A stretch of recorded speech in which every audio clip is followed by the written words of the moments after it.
कहानी की शुरुआत आसमान में उड़ते हुए एक पैसेंजर प्लेन से होती है, जहां हमारा मेन कैरेक्टर जैक आराम से बैठकर अपनी ड्रिंक तैयार कर रहा था। उस वक्त सब कुछ बिल्कुल नॉर्मल था। सारे पैसेंजर्स अपनी सीट्स पर आराम से बैठे हुए थे, लेकिन तभी अचानक तेज हवाओं के झोंकों से पूरा प्लेन जोर जोर से हिलने लगा। झटके इतने खतरनाक थे कि बिना सीट बेल्ट वाले पैसेंजर्स हवा में उछल पड़े और ऊपर लगे ऑक्सीजन मास्क नीचे गिर गए। तभी बढ़ते एयर प्रेशर से प्लेन के एक विंग में जोरदार ब्लास्ट हो गया। धमाका इतना भयानक था कि प्लेन का पिछला हिस्सा टूटकर हवा में ही उड़ गया और कई यात्री हजारों फीट नीचे जा गिरे। देखते ही देखते प्लेन पूरी तरह कंट्रोल से बाहर हो गया और तेजी से एक सुनसान आइलैंड की तरफ बढ़ने लगा। अंदर बैठे लोग अपनी जान बचाने के लिए जोर जोर से चीख रहे थे, लेकिन कुछ ही सेकंड्स में प्लेन तेजी से नीचे की घनी झाड़ियों से टकरा गया, जिससे अचानक उसमें एक जोरदार ब्लास्ट हो गया।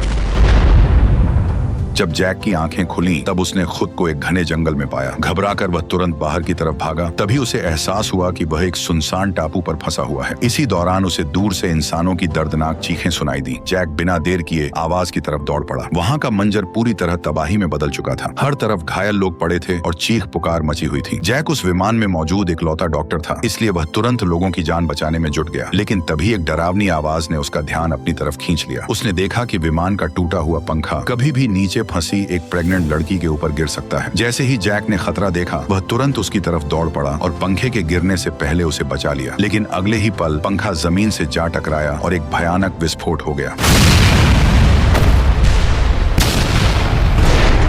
अपनी चोट की परवाह किए बिना जैक तुरंत लोगों की जान बचाने में जुट गया। लेकिन कुछ देर पहले हुए भयानक धमाके ने ज्यादातर घायलों को लाशों में बदल दिया था। कुछ देर बाद जैक अकेले जंगल के अंदर चला गया और अपने जख्म खुद सिलने की कोशिश करने लगा। लेकिन चोट उसकी बाजू के ऐसे हिस्से में थी जहां तक उसका हाथ पहुंच ही नहीं पा रहा था। तभी वहां एक लड़की आई और जैक के मदद मांगते ही वह उसके टांके लगाने के लिए तैयार हो गई। लेकिन वो यह देखकर हैरान थी कि बिना बेहोश किए भी जैक को टांके लगने पर बिल्कुल दर्द महसूस नहीं हो रहा था। यहीं से दोनों की जान पहचान हो गई। रात होते ही जैक ने टूटे विमान का पिछला हिस्सा देखकर अंदाजा लगाया कि कॉकपिट शायद अभी भी सही सलामत है और अगर उन्हें वहां से सिग्नल ट्रांसमीटर मिल गया तो वे रेस्क्यू टीम से संपर्क कर सकते हैं। ये बात सुनते ही लड़की, जिसका नाम कैट था, उसे अचानक कुछ याद आया। उसने बताया कि दिन में उसने घाटी की तरफ धुआं उठते देखा था, जो शायद कॉकपिट के गिरने की जगह होगी। इसलिए उसने तुरंत जैक के साथ वहां चलने को कहा। यह सुनकर जैक को उम्मीद की एक किरण नजर आने लगी। लेकिन तभी अचानक दूर जंगल से अचानक एक खतरनाक दहाड़ सुनाई दी।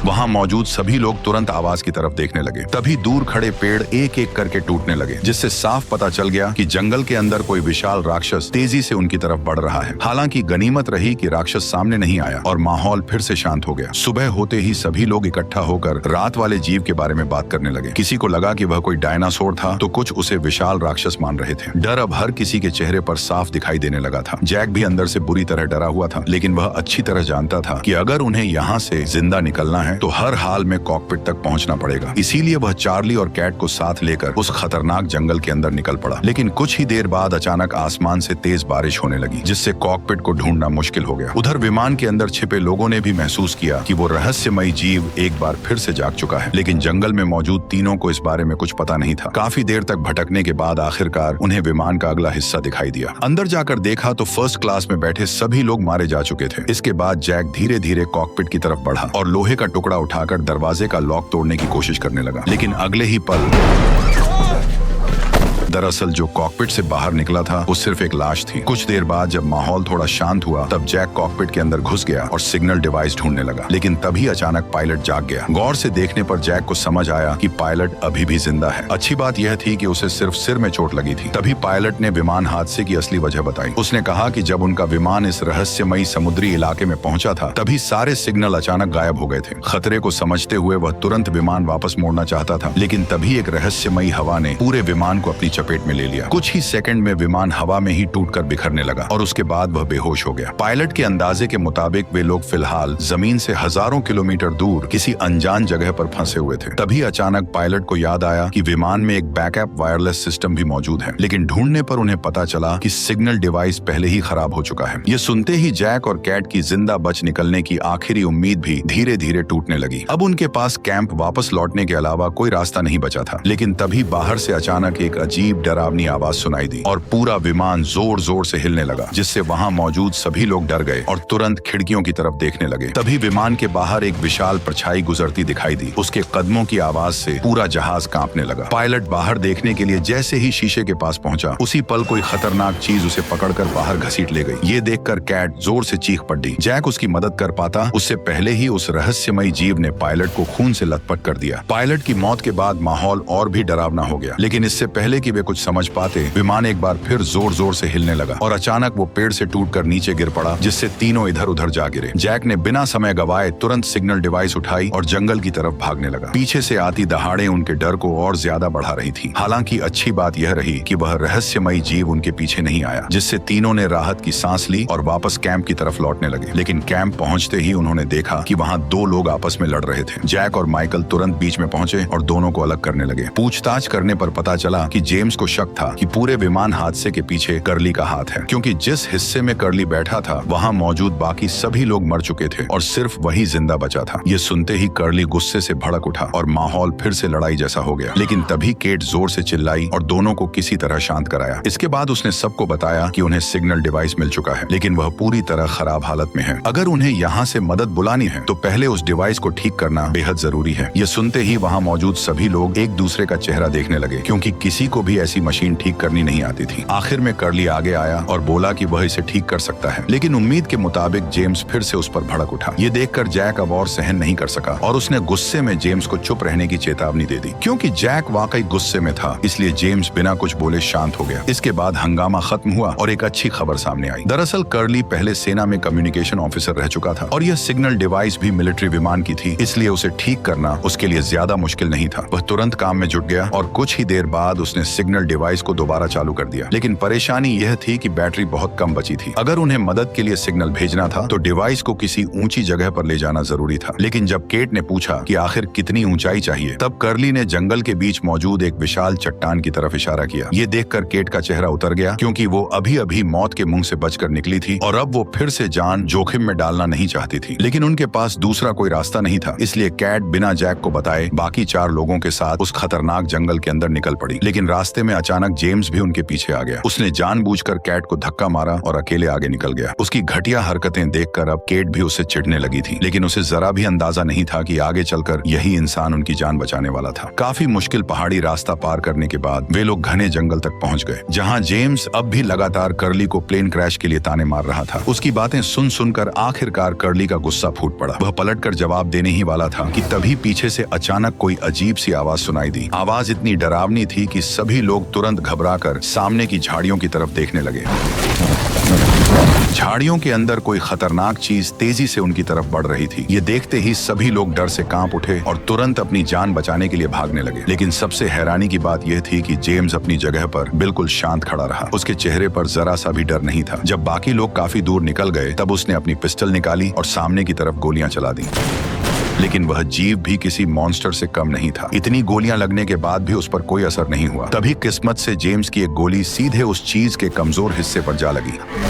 अचानक एक जोरदार चीख सुनते ही सभी लोग घबराकर वापस उस तरफ दौड़े। लेकिन जैसे ही उन्होंने उस जीव को ठीक से देखा, तभी उनके होश उड़ गए, क्योंकि वह कोई मॉन्स्टर नहीं था, बल्कि एक विशाल खूंखार पोलर बियर था। सबसे चौंकाने वाली बात यह थी कि इतने गर्म और घने जंगल वाले टापू पर पोलर बियर आखिर आया कहां से। एक पल के लिए सबको लगा कि शायद प्लेन क्रैश के बाद उनका दिमाग काम करना बंद कर चुका है। लेकिन असली झटका तो अभी बाकी था, क्योंकि सभी सोच रहे थे कि आखिर एक पैसेंजर विमान में जेम्स बंदूक लेकर कैसे घूम रहा था। सबके सवाल उठाने पर उसने तुरंत सफाई दी कि उसे ये बंदूक एक मरे हुए पुलिस वाले की लाश से मिली थी। अपनी बात साबित करने के लिए उसने पुलिस बैज भी निकाल कर दिखाया, जिसके बाद लोगों का शक थोड़ा कम हुआ और वे दोबारा पहाड़ की तरफ बढ़ने लगे। तभी अचानक डिवाइस ने फुल सिग्नल पकड़ लिए। यह देखकर कर्ली ने तुरंत मदद का सिग्नल भेजने की कोशिश की, लेकिन तभी उसे एहसास हुआ कि रेस्क्यू चैनल पहले से ही इस्तेमाल हो रहा था। मतलब इस टापू पर उनके अलावा भी कोई और मौजूद था जो मदद के सिग्नल भेज रहा था। लेकिन यह बात समझ से बाहर थी कि इतनी सुनसान जगह पर भला उनके अलावा कोई दूसरा इंसान कैसे हो सकता है। सभी लोग अभी इसी सोच में डूबे हुए थे कि तभी डिवाइस के अंदर से अचानक किसी महिला की आवाज सुनाई दी। ध्यान से सुनने पर पता चला कि वह एक फ्रेंच महिला थी, जिसे सुनते ही सभी लोगों को लगा कि यह रेस्क्यू टीम है। यह सोचकर सबकी खुशी का ठिकाना नहीं रहा। उन्होंने तुरंत फ्रेंच जानने वाली लड़की से रेस्क्यू टीम से बात करने को कहा, लेकिन कुछ ही सेकंड बाद सभी के चेहरे उतर गए, क्योंकि वो कोई रेस्क्यू टीम नहीं थी, बल्कि मदद की गुहार लगाती एक पुरानी रिकॉर्डिंग थी। तभी अचानक सिग्नल पूरी तरह कट गया। इसके बाद कर्ली ने फ्रीक्वेंसी चेक की और एक बेहद डरावनी बात पता लगाई। उसके मुताबिक यह सिग्नल पिछले 16 सालों से भेजा जा रहा था, लेकिन इतने सालों में कभी किसी ने उसका जवाब नहीं दिया। यानी इस टापू पर फंसे लोगों के बारे में दुनिया को कभी पता ही नहीं चला। ये सच सुनते ही सभी लोग अंदर तक डर गए। उनके दिमाग में एक साथ कई सवाल घूमने लगे। आखिर इस टापू पर वह रहस्यमयी जीव क्या था? वो पोलर बेयर यहाँ कैसे पहुंचा? और उनका विमान अचानक हवा में टूटकर क्यों बिखर गया? इन सभी अजीब घटनाओं ने सबको अंदर तक डरा दिया। उन्हें अब लगने लगा था कि इस टापू पर जरूर कोई बड़ा रहस्य छिपा हुआ है। घटना के बाद सभी लोग वापस कैंप लौट आए। लोगों के बीच घबराहट न फैले, इसलिए उन्होंने सिग्नल खो जाने का बहाना बनाया। लेकिन उसी रात माइकल का कुत्ता अचानक जोर जोर से भौंकने लगा। उसकी आवाज सुनते ही बाकी लोग भी घबराकर वहां इकट्ठा हो गए। जैक ने तुरंत टॉर्च उठाई और सावधानी से अंदर की तरफ देखने लगा, लेकिन अंधेरे और अजीब आवाजों के अलावा उसे वहां कुछ साफ दिखाई नहीं दिया। लेकिन जेम्स से अब और इंतजार नहीं हुआ। उसने बिना सोचे सीधे सर्च लाइट चालू कर दी और अगले ही पल अंदर का नजारा देखकर सभी चौंक गए, क्योंकि वहां कई बड़े जंगली सुअर छिपे हुए थे। उन्हें देखते ही सभी लोग डर के मारे इधर उधर भागने लगे, लेकिन हमला करने के बजाय सारे सुअर तेजी से जंगल के अंदर भाग निकले। उनके जाते ही सभी लोगों ने राहत की सांस ली, लेकिन अगली सुबह उन्हें पता चला कि विमान में बचा सारा खाना खत्म हो चुका है। जेम्स इस बात से भड़क उठा कि मोटा जरूरत से ज्यादा खाना खा रहा था। देखते ही देखते दोनों के बीच जोरदार लड़ाई शुरू हो गई। हालात बिगड़ते देखकर जैक तुरंत बीच में आया और किसी तरह दोनों को शांत कराया, लेकिन अब वह भी समझ चुका था कि सिर्फ लड़ाई रोकने से कुछ नहीं होने वाला। अगर जल्द खाने का इंतजाम नहीं हुआ तो भूखे लोग जल्द ही एक दूसरे पर हमला बोल देंगे। तभी अचानक जेम्स के पास एक चाकू उड़ता हुआ आया। ये देखकर सभी लोग तुरंत पीछे मुड़कर देखने लगे। तभी गंजे आदमी ने कहा कि वे लोग जंगली सुअर का शिकार करके खा सकते हैं, लेकिन जेम्स को यह आइडिया बिल्कुल पसंद नहीं आया। उसे लगा कि सिर्फ एक छोटे से चाकू से इतने बड़े जंगली सुअर का शिकार करना नामुमकिन है। लेकिन गंजे आदमी ने बहस करने की बजाय चुपचाप अपना सूटकेस खोला और अंदर से कई सारे चाकू निकाल लिए। इतने चाकू देखकर जेम्स भी हैरान रह गया। बिना एक पल गवाए तीनों लोग जंगल के अंदर सुअरों के निशान खोजने निकल पड़े। काफी देर तक घने जंगल में भटकने के बाद अचानक गंजे आदमी को कुछ अजीब महसूस हुआ। उसने तुरंत हाथ उठाकर बाकी दोनों को रुकने का इशारा किया। फिर एक बड़े पेड़ के पास जाकर उसे जंगली सुअर के निशान दिखाई दिए, जिससे उसे समझ आ गया कि शिकार ज्यादा दूर नहीं है। थोड़ी ही देर बाद वे लोग धीरे धीरे उस जगह तक पहुंच गए। इसके बाद गंजे आदमी ने इशारों में प्लान समझाया। उसने कैट को अपने साथ सामने से हमला करने को कहा, जबकि माइकल को साइड से घेरने का इशारा दिया। लेकिन माइकल उंगली देखते ही गुस्से से चिल्ला पड़ा। आवाज सुनते ही जंगली सुअर सतर्क होकर तेजी से उनकी तरफ दौड़ा। गंजा आदमी तो तुरंत साइड में कूद गया, लेकिन बेचारा माइकल चपेट में आ गया।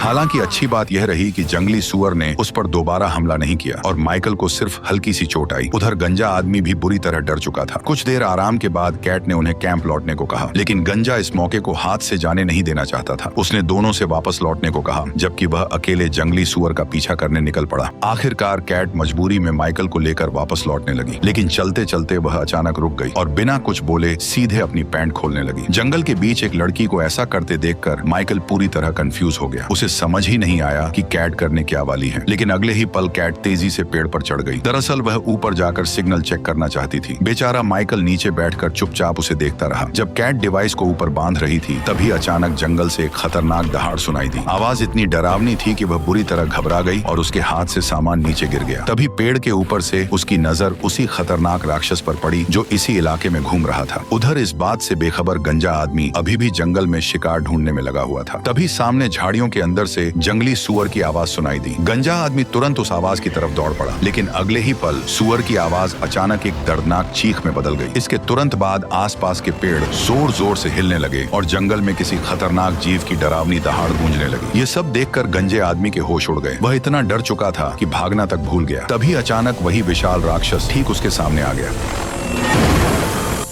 दूसरी तरफ कैट और माइकल वापस कैंप पहुंच चुके थे। कैट ने तुरंत जैक को जंगल में हुई सारी घटना बता दी। उसने यह भी कहा कि गंजा आदमी शायद उस रहस्यमयी जीव का शिकार बन चुका है। यह सुनकर जैक का चेहरा कुछ देर के लिए उतर गया। तभी अचानक उसकी नजर पास की हिलती झाड़ियों पर पड़ी। उसे लगा कि शायद वही खतरनाक राक्षस यहाँ तक आ पहुंचा है। सच्चाई जानने के लिए वह बिना देर किए जंगल की तरफ दौड़ पड़ा, लेकिन जैसे ही वह अंदर पहुंचा, घने जंगल के बीच से गंजा आदमी अचानक बाहर निकल आया। उसके हाथ में एक जंगली सुअर भी था। उसके शरीर पर अभी भी ताजा खून लगा लगा हुआ था, जिससे साफ पता चल रहा था कि उसने अभी अभी कोई खतरनाक लड़ाई लड़ी है। रात होते ही सभी लोग एक जगह इकट्ठा हुए और हादसे में मारे गए लोगों के लिए प्रार्थना करने लगे। इसी दौरान माइकल ने गंजे आदमी से पूछा कि क्या उसने सच में उस राक्षस को देखा था। गंजा कुछ पल चुप रहा, फिर उसने साफ कह दिया कि उसने वहाँ कुछ नहीं देखा। लेकिन माइकल को उसकी बातों पर यकीन नहीं हुआ। अब खाने का इंतजाम तो हो चुका था, लेकिन एक नई मुसीबत उनके सामने खड़ी थी। विमान में बचा ताजा पानी जल्द ही खत्म होने वाला था। वे लोग शिकार करके पेट तो भर सकते थे, लेकिन समुद्र का खारा पानी पीकर ज्यादा दिन जिंदा नहीं रह सकते थे। इसलिए उन्हें हर हाल में रेस्क्यू टीम तक अपने जिंदा होने की खबर पहुंचानी थी। इसीलिए कर्ली बिना किसी को बताए दोबारा रेडियो सिग्नल ढूंढने के लिए पहाड़ी की तरफ निकल पड़ा। लेकिन जैसे ही डिवाइस ने काम करना शुरू किया, उसी वक्त किसी ने पीछे से आकर उसे बेहोश कर दिया। हालांकि हैरानी की बात यह थी कि हमलावर ने उसे मारा नहीं, बल्कि सिर्फ सिग्नल डिवाइस तोड़ी और वहां से गायब हो गया। अब तक मिले सभी सबूतों को देखकर कर्ली को यकीन होने लगा कि इस टापू पर कोई ऐसा इंसान मौजूद है जो नहीं चाहता कि यहाँ फंसे लोग बाहर जाएं। लेकिन वह आखिर कौन था, यह अब भी एक रहस्य बना हुआ था। सच्चाई का पता लगाने के लिए अगले ही दिन कर्ली अकेले पूरे टापू की तलाश में निकल पड़ा। काफी देर तक चलते रहने के बाद वह समुद्र किनारे बैठकर आराम करने लगा। तभी अचानक उसकी नजर रेत के अंदर दबी एक स्टील की मोटी तार पर पड़ी। वह तुरंत उसे बाहर खींचने लगा, लेकिन अगले ही पल उसे पता चला कि उस तार का दूसरा सिरा सीधे समुद्र के अंदर जा रहा था, जिससे वह पूरी तरह कंफ्यूज हो गया। तभी उसने देखा कि तार का दूसरा सिरा जंगल के अंदर की ओर भी जा रहा है। यह देखकर उसे उम्मीद की एक किरण नजर आई और वह तुरंत उस केबल का पीछा करते हुए जंगल में आगे बढ़ने लगा। लेकिन कुछ ही देर बाद अचानक उसका रास्ता रुक गया। नीचे झुककर देखा तो वहाँ पतली लोहे की तार बिछी हुई थी, जिसे देखकर कोई भी समझ सकता था कि यह एक खतरनाक जाल है। इसलिए वो बेहद सावधानी से आगे बढ़ने लगा। लेकिन दूसरा कदम रखते ही अचानक क्लिक की आवाज आई और जाल एक्टिव हो गया।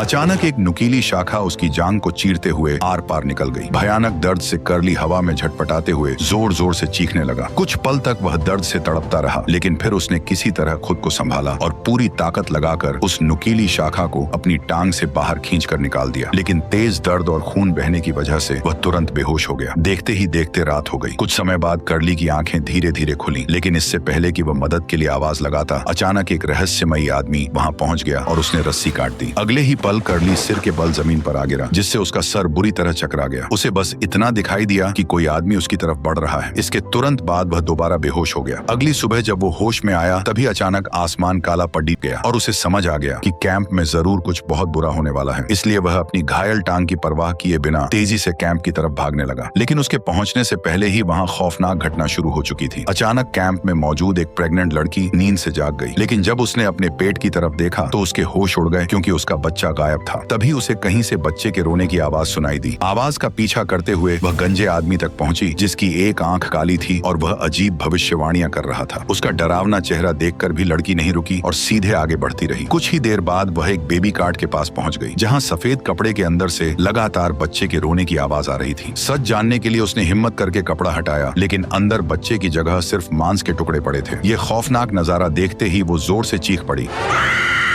चीख सुनते ही चार्ली तुरंत वहां पहुंचा, लेकिन तब तक एना अपना मानसिक संतुलन खो चुकी थी और आसपास मौजूद लोगों पर हमला कर रही थी। हालांकि चार्ली ने किसी तरह उसे शांत कर दिया। शुरुआत में सभी को लगा कि एना ने कोई डरावना सपना देखा है, लेकिन जब उन्होंने उसके हाथों की तरफ देखा तो वहां सच में खून लगा हुआ था, जिससे सभी के अंदर एक अजीब सा डर फैल गया। सुबह जब जैक ने एना के हाथ की जांच की, तब पता चला कि डर के कारण उसने अपनी मुट्ठी इतनी जोर से भींच ली थी कि उसके नाखून हथेली में घुस गए थे। इसी वजह से उसके हाथ से खून बहने लगा था। ये जानकर सभी ने राहत की सांस ली। लेकिन उसी रात जब एना सो रही थी, तभी अचानक उस पर हमला हो गया। उसे ऐसा महसूस हुआ मानो कोई उसके पेट पर चाकू से वार कर रहा हो। चीख सुनते ही बाकी लोग भागते हुए वहां पहुंचे, लेकिन वहां कोई भी मौजूद नहीं था। घबराई हुई एना ने बताया कि किसी ने अभी अभी उसके पेट पर हमला किया था, लेकिन जब जैक ने उसके कपड़ा हटाकर देखा तो पेट पर एक भी निशान मौजूद नहीं था। जैक को लगा कि एना को प्रेगनेंसी की वजह से उसे ऐसे उल्टे सीधे ख्याल आ रहे हैं, इसीलिए उसने इस बात को ज्यादा सीरियसली नहीं लिया और उसे दवा खाकर आराम करने को कहा। लेकिन जैक की यह बात सुनते ही एना बुरी तरह भड़क गई। उसे लगने लगा कि जैक उसकी बातों पर बिल्कुल भरोसा नहीं कर रहा। इसी वजह से वह गुस्से में अपना सामान उठाकर कैंप छोड़कर जंगल के अंदर चली गई। चार्ली ये सब देख नहीं सका और वह तुरंत एना को मनाने उसके पीछे चला गया। लेकिन थोड़ी ही देर बाद एना के पेट में अचानक तेज दर्द शुरू हो गया। ये देखकर चार्ली घबरा गया और तुरंत जैक को बुलाने के लिए कैंप की तरफ दौड़ पड़ा। लेकिन रास्ते में उसकी मुलाकात जिम से हो गई। चार्ली ने बिना देर किए उसे जैक को एना की हालत के बारे में बताने के लिए भेज दिया। हालांकि उसे बिल्कुल अंदाजा नहीं था कि यही फैसला आगे चलकर सभी के लिए भारी पड़ने वाला था। उधर एना का दर्द धीरे धीरे कम होने लगा और दोनों वापस कैंप की ओर लौटने लगे। लेकिन तभी रास्ते में अचानक जिम दिखाई दिया। सबसे अजीब बात यह थी कि वह जैक को अपने साथ नहीं लाया था, बल्कि वह अजीब नजरों से लगातार एना को घूर रहा था। उसी समय कर्ली लंगड़ाते हुए कैंप वापस पहुंचा। उसने जैक को बताया कि इस टापू पर उनके अलावा भी कोई और मौजूद है। जैक अभी इस बात को समझ ही रहा था कि तभी मोटा आदमी भागता हुआ वहां पहुंचा। उसने घबराते हुए बताया कि विमान हादसे में एक और इंसान बचा था जो अब तक सबसे छिपकर रह रहा था और उसका नाम जिम था। यह सुनते ही जैक के चेहरे का रंग उड़ गया। उसे तुरंत एहसास हुआ कि अब कुछ बहुत खतरनाक होने वाला है। इसलिए वो तुरंत गंजे के साथ एना और चार्ली को ढूंढने निकल पड़ा। लेकिन तब तक काफी देर हो चुकी थी, क्योंकि वहां सिर्फ लड़ाई के निशान बचे थे, जबकि एना और चार्ली दोनों गायब थे। तभी गंजे ने पहले कैंप लौटकर जरूरी सामान लाने को कहा, लेकिन जैक बुरी तरह घबराया हुआ था। उसे लग रहा था कि अगर उसने एना की बात पर शक नहीं किया होता तो वह आज इस मुसीबत में भी नहीं फंसती। इसी पछतावे में जैक अकेला ही जंगल के अंदर भाग पड़ा और पागलों की तरह उन्हें ढूंढने लगा। लेकिन कुछ दूर जाते ही उसे एहसास हुआ कि वह बार बार एक ही जगह पर घूम रहा है, मानो वो किसी भूल भुलैया में फंस गया था। कुछ देर बाद गंजा बाकी लोगों के साथ जैक तक पहुंचा, तब जाकर तलाश फिर से शुरू हुई। हालांकि राहत की बात यह थी कि रास्ते में उन्हें चार्ली के कपड़े का फटा हुआ टुकड़ा मिल गया, जिससे साफ हो गया कि वे सही दिशा में जा रहे हैं। लेकिन तभी उनके सामने दो अलग अलग रास्ते आ गए, जहां दोनों तरफ पैरों के निशान थे। जिसके बाद चारों लोगों ने अलग अलग जाकर तलाश करने का फैसला किया। गंजा आदमी एक तरफ निकल गया, जबकि जैक कैट को साथ लेकर दूसरी दिशा में बढ़ने लगा। लेकिन मुसीबतें अभी खत्म नहीं हुई थीं। थोड़ी ही देर में तेज बारिश शुरू हो गई और चार्ली को ढूंढना पहले से ज्यादा मुश्किल हो गया। काफी देर जंगल में भटकने के बाद जैक को अचानक उसके कपड़े का एक और फटा हुआ टुकड़ा मिला, जिससे उसे लगा कि अब वो उसके काफी करीब पहुंच चुका है। लेकिन तभी अचानक उसे एना की दर्द भरी चीख सुनाई दी। आवाज का पीछा करते हुए जैक तुरंत पहाड़ी के ऊपर चढ़ने लगा। कैट भी उसके पीछे पीछे ऊपर चढ़ रही थी, लेकिन जल्दबाजी में जैक का हाथ फिसल गया और वह सीधे पहाड़ी से नीचे जा गिरा।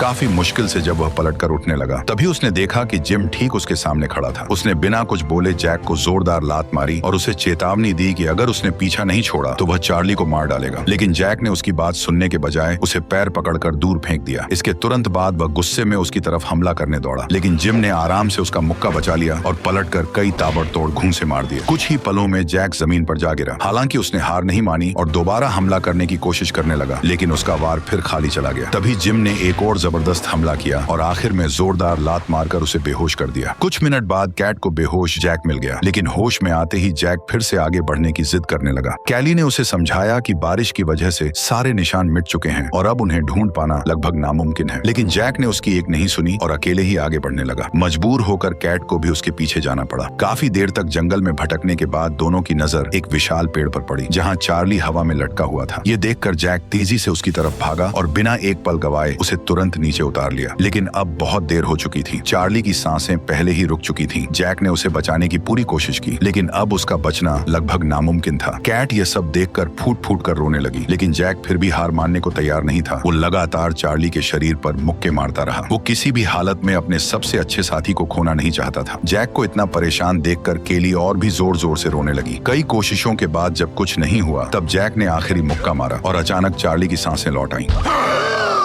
और इसी के साथ इस कहानी का पार्ट 1 खत्म हो गया। अब जो पार्ट 2 होगा वह और भी ज्यादा इंटरेस्टिंग होने वाला है, क्योंकि चार्ली जंगल के बारे में कुछ ऐसी भयानक बातें बताएगा जिससे सभी की रूह कांप उठेगी। अगर आपको आगे की कहानी जाननी है तो कमेंट करके जरूर बताना कि क्या मुझे इसका पार्ट 2 लाना चाहिए या नहीं। और बाकी आप समझदार हो। बाय।